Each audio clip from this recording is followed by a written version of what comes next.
Everyone, আমি সৌভিক ঘোষ, আমার channel দিম10 ব্লগসে আবারও সবাইকে স্বাগত জানাই। শুভ ষষ্ঠীর প্রীতি শুভেচ্ছা অভিনন্দন সবাইকে। এখন বাজে 6টা 4 আর এখন যাচ্ছি ঠাকুর দেখতে। কোথায় যাব জায়গা ডিসাইড করিনি, যেখানে মনে হবে ঢুকবো, ভালো ভালো ঠাকুর দর্শন করব, তোমাদের দেখাবো। আর আজকের ভিডিওটা মোটো ব্লগিং থাকবে, তার সঙ্গে সঙ্গে প্যান্ডেলের সিনেমেটিক সুন্দর বিউটি থাকবে। আজকের ভিডিওটা মারাত্মক সুন্দর লাগবে তোমাদের দেখতে। আগের ভিডিও যদি না দেখে থাকো গিয়ে দেখো, আমাদের পাড়া ঠাকুর আনার ভিডিও, তার আগে মেঘালয় সিরিজ রয়েছে, সেগুলো দেখতে পারো। চলো মোটো ব্লগিং এ কথা হচ্ছে। এখন অলমোস্ট বেজে গেছে 6টা 37। রাস্তার ধারে ধারে লাইটিং কিন্তু ভালোই লাগছে দেখতে। এখন যাচ্ছি গয়েশপুরের দিকে। শুভ ষষ্ঠীটা গয়েশপুর দিয়েই শুরু হোক। এখনো 4 দিন ভালোভাবে ঠাকুর দেখতে পারবো যদি বৃষ্টি না হয়। সব জায়গায় প্যান্ডেল হয়েছে, মানুষজন পরিক্রমা করতে কিন্তু বেরিয়েছে। সামনে থেকেই শুরু হবে প্যান্ডেল পরিক্রমা। টাউন ক্লাবের পুজো মণ্ডপ ভালোই প্যান্ডেল হয়েছে, ভিড় কিন্তু একদম সুন্দর কম রয়েছে। এইটা একটা খুব ভালো জিনিস এখানে।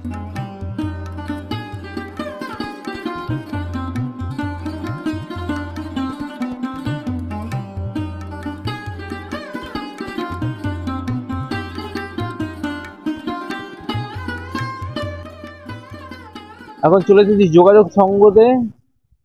এই হচ্ছে যোগাযোগ সংঘর প্যান্ডেল। বাইরে থেকেই ঘুরে বেরিয়ে যাব।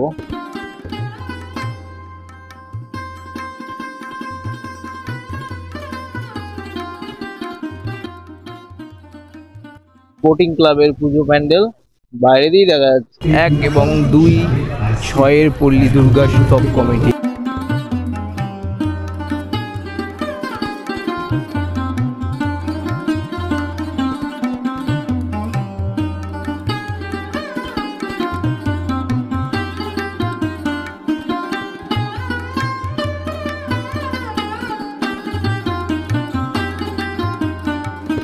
বেশ সুন্দর করেছে প্যান্ডেলটা ডিজাইনের মধ্যে, এবং অল্প ছোট্ট জায়গার মধ্যে করেছে। আগে এইবারে বেশ বড় করে প্যান্ডেলটা করেছিল।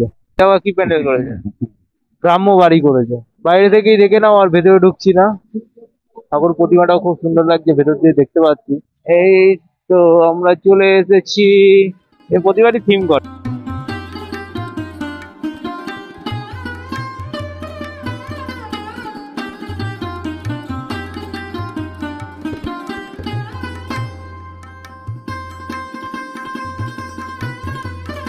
প্রতি বছর থিম করে, দেখি আজকে এবারে কি থিম করেছে। এবারেও সুন্দর থিম করেছে। এই ক্লাবটার নাম হচ্ছে বেদি ভবনের NDS। চলো NDS ক্লাবের মধ্যে ঢুকি।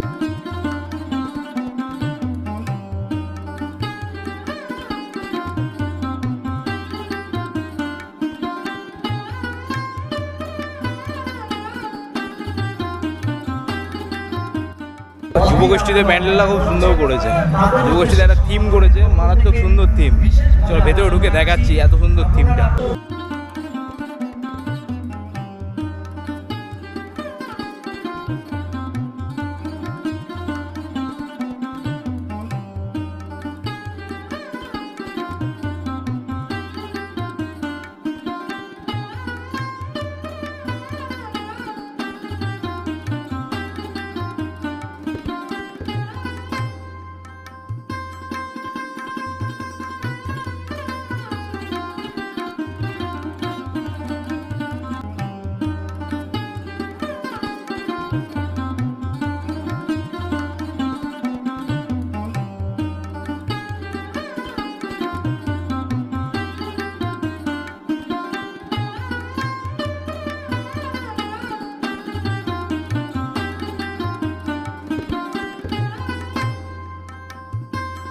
এখন বাজে হচ্ছে 9টা 9, আর আমরা এখন বাড়ির দিকে যাচ্ছি।